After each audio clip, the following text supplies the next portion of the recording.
अस्सलाम वालेकुम व्यूअर्स, मैं हूं आपका होस्ट मोहम्मद शाहिद और आप देख रहे हैं B official YouTube channel. Viewer, टी20 सीरीज़ की आखिरी और फैसला कुन मैच में इंग्लैंड ने पाकिस्तान को 68 रन से शिकस्त देकर सीरीज़ अपने नाम कर ली। इंग्लैंड ने पहले बैटिंग करते हुए मुकर्रर 20 ओवर में 3 विकेटों के नुकसान पर 209 रन बनाए, जिसके जवाब में कौमी टीम मुकर्रर 20 ओवर में 8 विकेटों के नुकसान पर 142 रन ही बना सकी। लाहौर के कज़ाफ़ी स्टेडियम में खेले जा रहे मैच में पाकिस्तान के कप्तान बाबर आजम ने टॉस जीतकर इंग्लैंड को पहले बैटिंग की दावत दी। पाकिस्तान के खिलाफ इंग्लैंड की टीम का आगाज अच्छा न रहा। दोनों ओपनर 39 रन की शराकतदारी बनाई, लेकिन फिर एलेक्स हेल्स 18 रन बनाकर आउट हुए।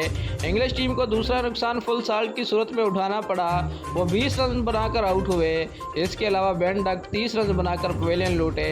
101 के मजमूई स्कोर पर 3 विकेटें गिरने के बाद डेविड मिलान और हैरी ब्रोक ने जुम्मेदारी से बैटिंग करते हुए टीम का स्कोर 20 ओवर में 209 रन तक पहुंचाया। मिलान 47 गेंदों पर 78 और हैरी ब्रोक 29 गेंदों पर 46 रन बनाकर नॉट आउट रहे। इंग्लैंड के 210 रन के हदफ के तवक्को में पाकिस्तान का आगाज इंतहाई बुरा रहा।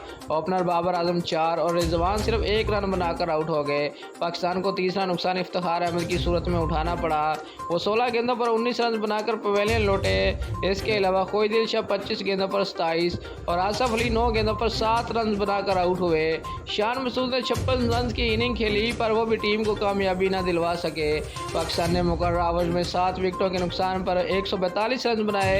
यूं इंग्लिश टीम ने 88 रन से कामयाबी हासिल करके सीरीज 4-3 से अपने नाम कर ली। दोस्तों, अगर आपको हमारी ये वीडियो अच्छी लगी है तो लाइक ज़रूर करें। शुक्रिया।